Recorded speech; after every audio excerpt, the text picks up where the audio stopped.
Bienvenue dans ce premier épisode de Disruption protestante. Je suis Antoine Gouritin. Si vous m'écoutez, c'est sans doute parce que vous avez écouté la bande-annonce.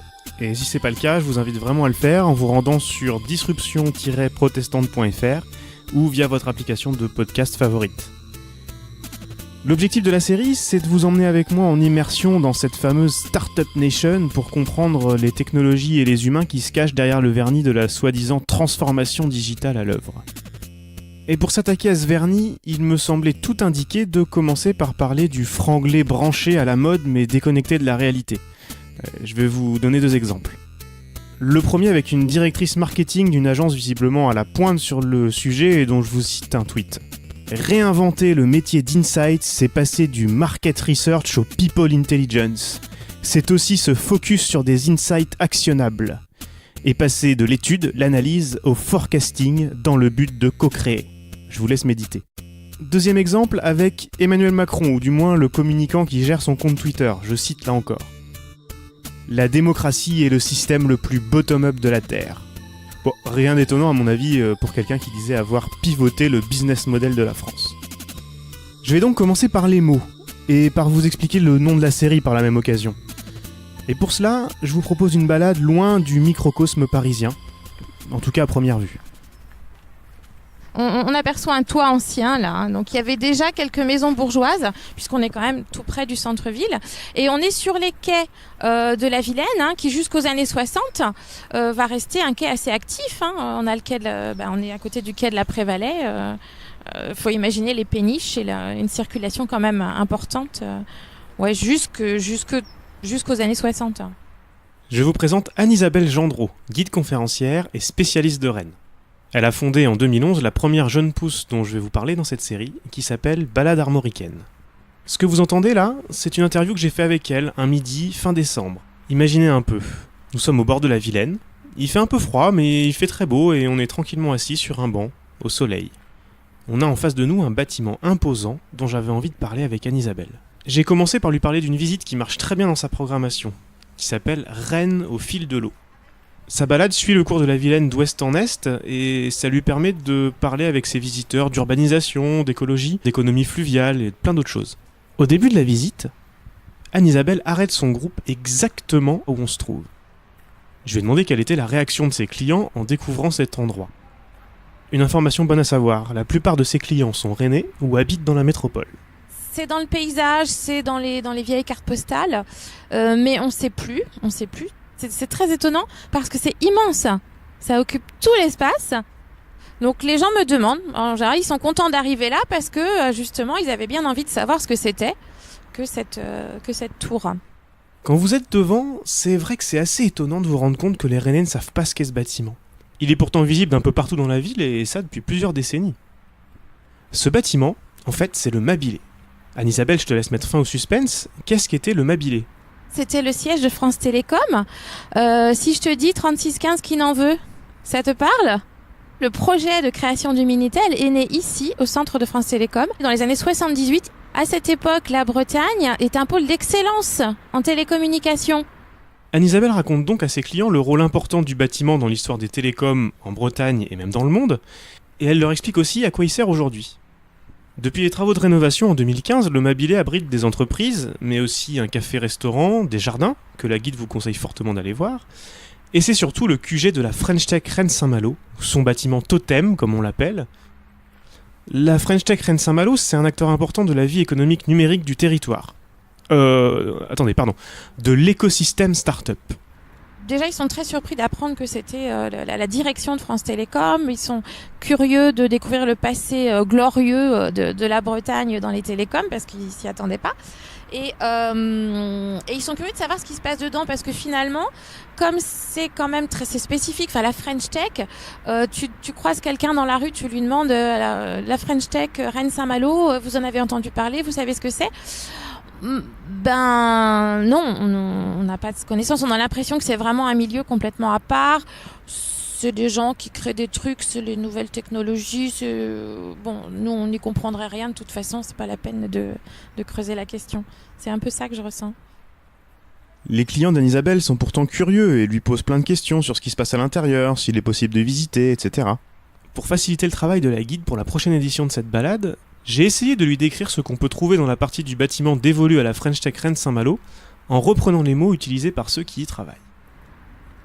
On trouve, alors je vais peut-être pas le faire dans l'ordre, mais c'est pas grave, un espace de coworking pour start-upers où ils organisent des pitchs et des battles de start-up, et il y a un start-up hôtel, et puis aussi pour les start-upers qui passent par le coworking ou par le start-up hôtel, il y a un kitchen corner pour pouvoir prendre leur repas le midi ensemble. D'accord. Et du coup, il y a le vocabulaire en breton peut-être, ça pourrait nous aider, parce que tous ces mots anglais, déjà, qu'est-ce que c'est qu'une start-up aujourd'hui ? Je vais pas utiliser ces mots-là avec mes clients parce que c'est tellement spécifique. Déjà, on va éviter tous ces mots anglais. Moi, j'ai vu que on parlait aussi d'incubateur de start-up. Aussi, ouais. Alors bon, ça peut faire penser à des champignons ou je ne sais pas. Mais non, pour le grand public aujourd'hui, ça reste quand même très mystérieux tout ça. Hein.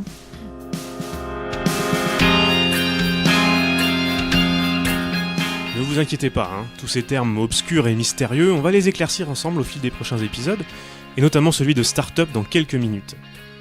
Mais à ces quelques mots déjà entendus, j'aimerais en ajouter un dernier, qui est tellement utilisé qu'il a été retenu comme l'un des mots de l'année 2017 par France Culture, en compagnie d'autres comme glyphosate, bienveillance, balance ton porc, ou le fameux perlimpinpin. Ce terme, c'est celui de disruption, qui est d'ailleurs assez proche à mon avis, et pour pas mal de raisons, de perlimpinpin. On retrouve trace de la disruption en latin, mais c'est surtout son utilisation anglo-saxonne qui nous vaut son retour en force dans la langue française. Au départ, quand nos amis anglais et nord-américains utilisent disruption ou disruptif, c'est pour quelque chose de négatif en général. Un exemple tout simple, si des chutes de neige empêchent des avions de décoller, l'aéroport est disrupté. Une grève de transport en commun disrupte le trafic. Malgré cela, ce terme est devenu le mot magique de tout le milieu des nouvelles technologies. L'injonction est là pour tous, vous l'avez entendu déjà, il faut être disruptif. Au-delà d'un simple mot, c'est important parce que ça touche aux produits et services que proposent ces entreprises. Disruption, ça nous parle de ce qu'elles font, de ce qu'elles inventent. Et d'une manière générale, disrupter une industrie, c'est utiliser des nouveaux outils pour casser les codes d'une industrie qui n'a pas changé depuis très longtemps. Par exemple, en permettant à des particuliers de louer une chambre chez d'autres particuliers au lieu de passer par des hôtels. On arrive aussi parfois à des choses qui peuvent paraître absurdes. Je vous avais écrit une histoire sur la cheese tech, des entrepreneurs français qui mettent de la tech dans le fromage, pour illustrer tout ça. Mais j'ai entendu Guillaume Meurice, chroniqueur de l'émission Par Jupiter sur France Inter, interviewer un très bon client. Mais il y a d'autres innovations qui mêlent mes deux passions, et j'en ai trouvé plein ce week-end porte de Versailles au Salon des Animaux, et on commence sans plus attendre. Que fait par exemple la Startup Nation pour les chiens ? Alors, on a créé une nouvelle marque de croquettes françaises, ça s'appelle Jaffy. Ouais. C'est des croquettes personnalisées pour chiens.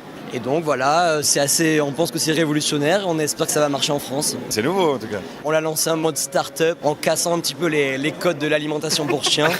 On trouvait que ça n'avait pas trop bougé le secteur depuis quelques années. Et ça c'est vrai, il était temps que ça bouge, ça fait longtemps que le secteur de la croquette avait besoin d'être un petit peu secoué.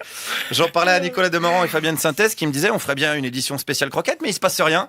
Et ben ça c'était avant, aujourd'hui c'est la révolution des croquettes, le printemps frolique comme on va bientôt l'appeler, la croquette personnalisée et c'est vrai que c'est une démarche avant tout d'ingénieur. On a beaucoup de collègues qui font de l'intelligence artificielle ou ce genre de choses et donc nous on a disrupté la croquette pour chiens, on est disruptif, c'est un grand projet. On va aller au bout de tout ça. Pour parler de ces disruptions, j'ai rencontré Sophie Barrel et Adrien Bibard qui ont organisé la première édition du Hackathon rennais. Oui, vous avez bien entendu, un hackathon. Le hackathon originel nous vient des États-Unis. Si vous n'en avez jamais entendu parler, le mot est en fait la fusion de deux termes, marathon et hack. N'est-ce pas Adrien ? Donc l'idée en fait c'est un marathon créatif et plus à la base autour du code. Et à partir de là, il y a tout un ensemble d'événements qui s'est créé autour du hackathon, enfin de cette idée de marathon créatif autour du code, du développement, qui ont donné notamment tout ce qui est Startup Weekend, où là on a 48 heures pour créer une startup et créer un prototype, c'est surtout ça qui est attendu aussi. Des événements sur ce modèle-là, il en existe des dizaines dans tous les domaines. Culture, transport, jeux vidéo, bibliothèque. Il y a même eu en 2015 un hackathon catholique organisé à l'église Sainte-Blandine de Lyon, Hack My Church. La présentation nous éclaire, je vous la cite. Hack My Church est un événement hybride où se croiseront des créatifs, développeurs, communicants, geeks, makers et passionnés de Dieu. C'est une démarche d'innovation collective. Le père David Gréa, qui est prêtre de la paroisse Sainte-Blandine à Lyon, explique « À partir d'objets connectés, de réalité augmentée, de projections, on peut changer le rapport à l'écriture et au sacrement. » Alors, qu'est-ce qui distingue le hackathon de tous ces événements ? Il disrupte le modèle du hackathon, évidemment. Alors le hackathon, en fait, donc comme toute bonne idée innovante, disruptive, qui ubérise le marché, en fait c'est une idée qui a été volée. Voilà, puisque c'est comme ça, il n'y a pas de DRM, on est dans la nouvelle tech, on est là pour innover, donc pas de souci. En fait c'est une idée donc de Bastien et Camille qu'ils ont volé donc au stupide hackathon aux États-Unis.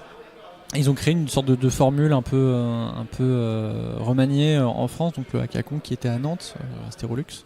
Sophie et Adrien ont participé au hackathon à Nantes et ils ont à leur tour volé l'idée pour l'importer à Rennes. Ils m'ont expliqué les avantages de cette approche différente, notamment pour les développeurs qui participent, qui sont des fois peut-être un peu trop mis à contribution, voire exploités. Certains sont pas d'accord quand je dis ça, mais que les codeurs sont un peu le nouveau prolétariat, en fait, dans le sens où c'est, allez, pond du code et nous on va le remater, on va le remâcher, reformer pour que ça se vende.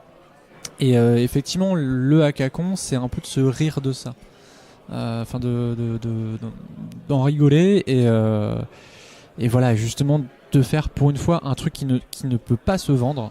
D'ailleurs, un des trucs qu'ont lancé Bastien et Camille, c'est le business mortel Canva sur comment endetter nos enfants, comment endetter nos banquiers, parce que c'est quand même eux qui financent, faut pas déconner, comment faire que nos actionnaires crachent au bassinet, voilà, c'est important.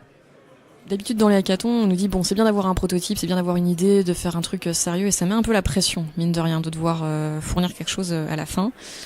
Et là, le fait que ça soit complètement débile et qu'on s'en foute, et ben ça dédramatise le fait de faire, parce que plus ça va et plus les gens se sentent pas légitimes à faire des choses avec, je sais pas, leurs mains, du papier, du ciseau, que sais-je, ou du code, ou j'en sais rien. Et là, on leur dit mais il n'y a pas de pression. T'as un truc à la fin ou pas, on s'en fout, juste fais quelque chose quoi.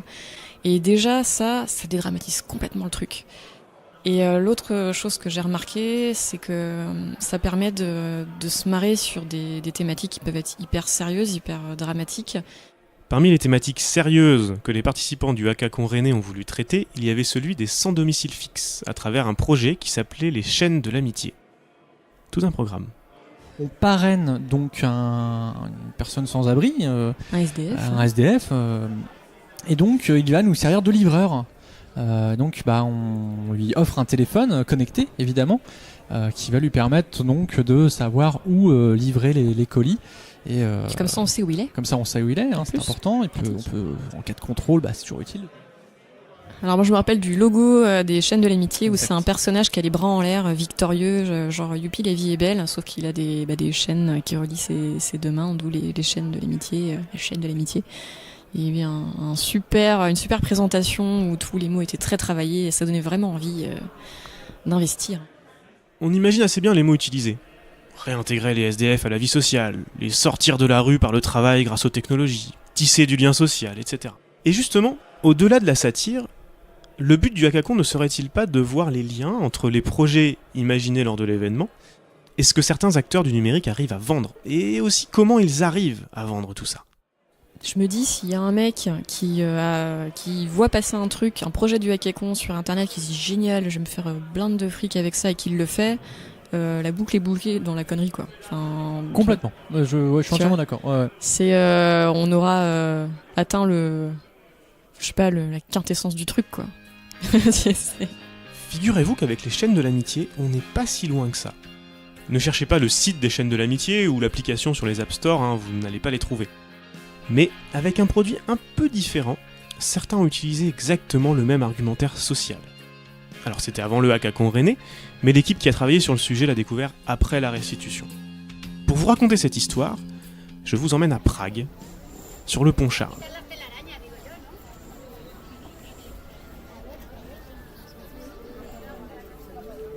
Pour tout vous dire, quand je me suis intéressé à cette histoire, j'ai d'abord vraiment cru à un canular. Et en fait, je le crois toujours. Mais je n'ai vu de confirmation nulle part, alors j'ai décidé de vous la présenter telle qu'on peut la trouver en ligne, notamment sur de nombreux sites d'information très respectables, anglo-saxons comme francophones d'ailleurs. En 2015, Lubos et Václav, 2 jeunes Tchèques, décident de faire se rencontrer 2 problèmes récurrents à Prague, comme dans n'importe quelle grande ville. D'un côté, vous avez 6,5 millions de touristes qui visitent la capitale tchèque tous les ans. Mais comment font-ils pour survivre en voyage sans connexion internet ? D'un autre côté, il y aurait environ 7000 SDF à Prague. Lubos et Václav décident donc de disrupter le marché du Wi-Fi urbain et de résoudre le problème de la pauvreté en même temps, en équipant les SDF pragois de hotspots Wi-Fi qui permettent également aux touristes de recharger leur téléphone intelligent. Pour trouver un hotspot officer, ce n'est pas compliqué, ils ont des t-shirts qui permettent de les identifier. Alors c'est pas écrit je suis un hotspot Wi-Fi, mais ça revient à peu près à ça. Les 2 amis pragois sont même allés jusqu'à imaginer la journée type de ces bornes Wi-Fi ambulantes.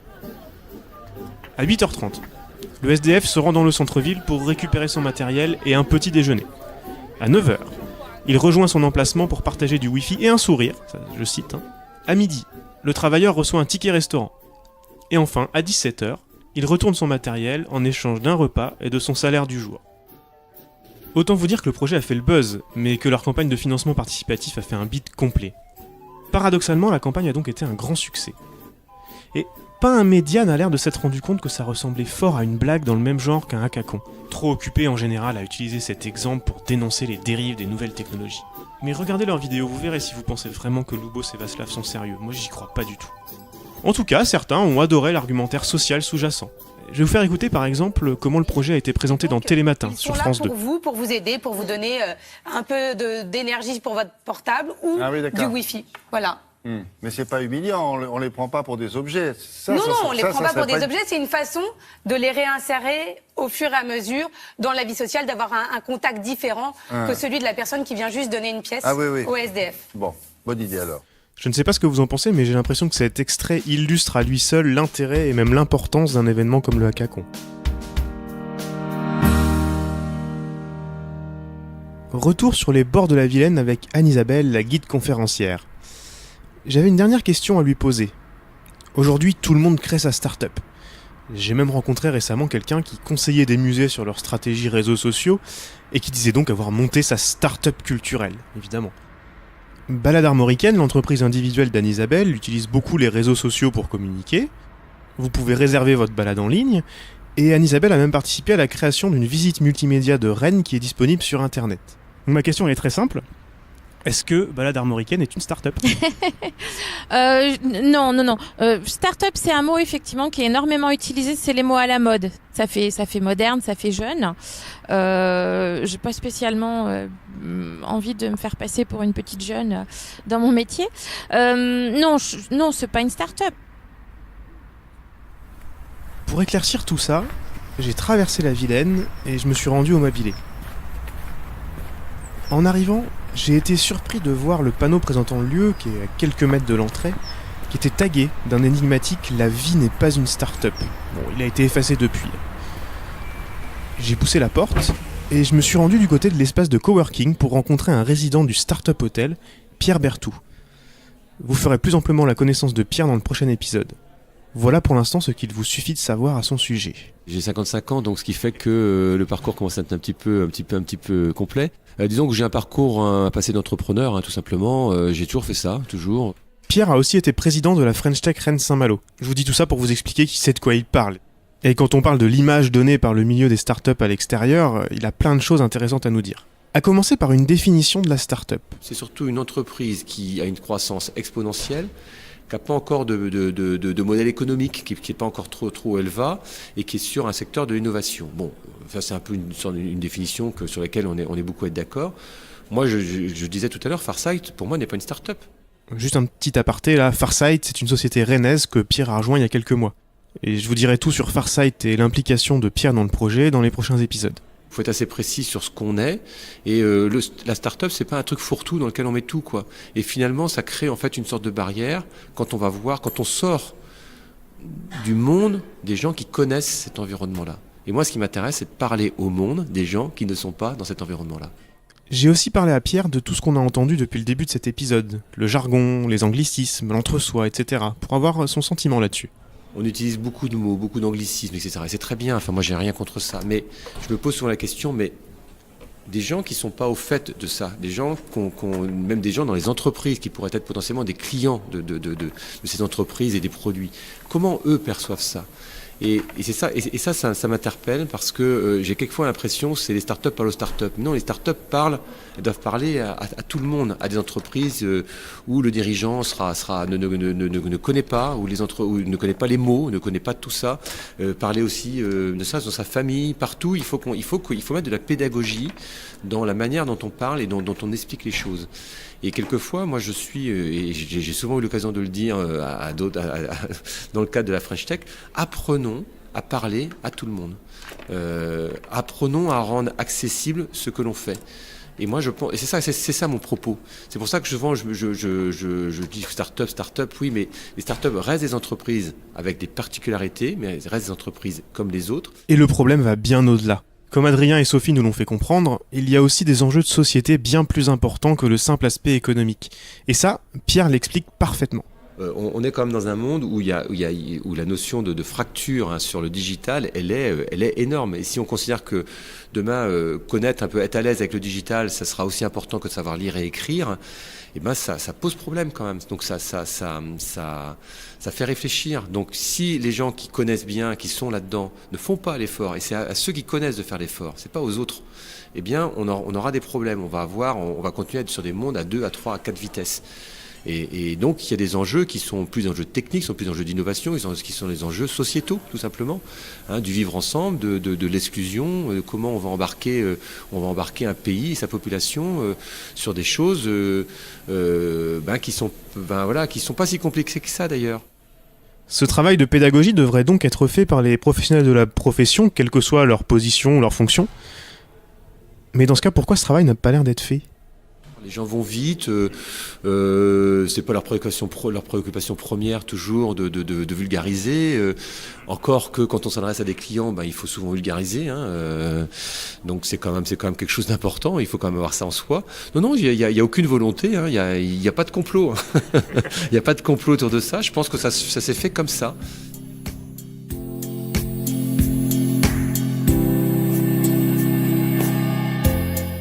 En écoutant Pierre parler de pédagogie et d'ouverture vers l'extérieur, Anne-Isabelle racontait le mystère qui entoure la French Tech pour le commun des mortels, et Sophie et Adrien se moquaient de la disruption à tout prix, j'ai l'image d'une personnalité qui me vient en tête. Ça va peut-être vous paraître bizarre, mais il ne s'agit pas d'un politique, ou d'un Steve Jobs, ou d'un Xavier Niel. Non, tout cela me fait plutôt penser à Martin Luther. Après tout, Luther a disrupté le catholicisme. Est-ce que c'est mon intérêt pour l'histoire, ou les célébrations des 500 ans de la réforme protestante qui ont eu lieu il y a quelques mois ? Sans doute un peu de tout ça, et aussi des similitudes dans le contexte. Si, vous allez voir. Je ne vais pas vous faire de cours de théologie, j'en serais bien incapable. Mais quelle est l'idée révolutionnaire la plus connue de Luther et quelques autres ? La traduction de la Bible dans un langage compris par le peuple, bien sûr. Je pourrais même vous ramener à Prague, où Jean Hus a été le premier à traduire la Bible dans une autre langue que le latin, pour que le texte soit accessible au plus grand nombre dans toute la Bohême de l'époque. Ok, ça s'est fini sur un bûcher pour lui, mais l'idée s'est propagée derrière. En exagérant un peu, on pourrait filer la métaphore avec la start-up devenue une quasi-religion d'État ces derniers mois en France. Vous vous souvenez de ceux qui ont réussi et ceux qui ne sont rien, ou encore de la Startup Nation ? J'ai aussi entendu à la radio récemment un communicant d'une entité, d'une métropole française de la French Tech, expliquer que ce qui se passe à la French Tech ne regarde pas le citoyen lambda, sauf à la limite quand les startups créent de l'emploi et sont donc visibles par tout le monde dans les offres d'emploi. Est-ce que la startup se verrait alors comme un messie face au chômage ? Partout, les mêmes méthodes d'idéation et d'accélération, d'incubation sont professées comme des doctrines. Chaque start-up qui réussit reconstruit a posteriori le mythe de sa fondation.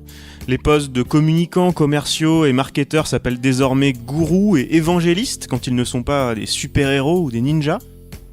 Si cela vous intéresse, je vous conseille très fortement de regarder la série Silicon Valley qui est diffusée en France par OCS et Canal+, et de lire le livre de l'un de ses scénaristes, Dan Lyons, dont le titre se traduirait en français par « Disrupter mes mésaventures dans la bulle startup ». Je mets au conditionnel là parce que le français est une des rares langues qui n'a pas encore eu droit à sa traduction. Je l'ai cherché longtemps cette traduction pour vous donner les références, mais je ne l'ai pas trouvée. Alors pour en avoir le cœur net, j'ai écrit à l'auteur qui m'a confirmé que malgré plusieurs propositions à des éditeurs français, personne n'en a voulu. On parle pourtant là d'un livre qui a fait partie des meilleures ventes pendant plusieurs mois aux États-Unis et au Royaume-Uni, et y a fait bouger les lignes, notamment dans la Silicon Valley. Dan y raconte son expérience dans une des startups pionnières de l'inbound marketing, je ferai peut-être même un épisode là-dessus bientôt. À travers son parcours personnel, il traite de nombreux sujets de cette culture startup. Le manque de diversité, la culture du cool, les discriminations envers les femmes et les vieux, c'est-à-dire les plus de 30 ans, la course au financement, etc. Le livre n'est donc pas disponible en français. En revanche, l'éditeur américain m'a confirmé que vous pouvez le lire en chinois, en tchèque, en allemand, en japonais, en coréen, en polonais, en russe, en taïwanais, en ukrainien et même en vietnamien. En tout cas, débrouillez-vous pour vous le procurer dans la langue de votre choix, c'est une lecture indispensable, drôle et facile d'accès. À la suite de Dan Lyons et d'autres observateurs, le modèle startup a largement perdu de sa superbe ces dernières années, notamment aux États-Unis. Et à vrai dire, j'ai l'impression que beaucoup d'entreprises françaises qui suivent la mode de la Startup Nation sont pourtant assez loin de ces clichés. Il y a même beaucoup d'entreprises passionnantes et d'innovations intéressantes qui sortent du circuit startup hexagonal. Dans les prochains épisodes de cette série, je vais vous faire principalement rencontrer des entrepreneurs, mais aussi leurs clients. Ils vous parleront de leur parcours, souvent inspirant, et vous expliqueront les technologies qui les passionnent. Dans le prochain épisode de Disruption Protestante, je vous emmènerai au 3e étage du Mabilé, dans le fameux Startup Hotel. Vous pouvez nous retrouver sur Twitter, @DisruptionPR, pour suivre l'actualité de la série, et je vous donnerai un indice sur le sujet du prochain épisode dès vendredi. Et bien sûr, abonnez-vous et laissez-nous vos commentaires sur votre application de podcast préférée. Avant de vous quitter, je vous signale la tenue prochaine de la 2e édition du Hackathon à Rennes. Rendez-vous les 2 et 3 juin prochains au Jardin Moderne. Vous l'avez compris, plus l'idée est absurde et mieux c'est. Et si vous ne vous sentez pas l'âme de disrupter les énergies, une restitution publique est proposée le dimanche soir, donc le 3 juin, à 17h. Toutes les infos sont dans les notes de cet épisode sur disruption-protestante.fr. Disruption Protestante est une série produite par Antoine Gouritin, la musique originale du générique a été réalisée par Julien Solaire.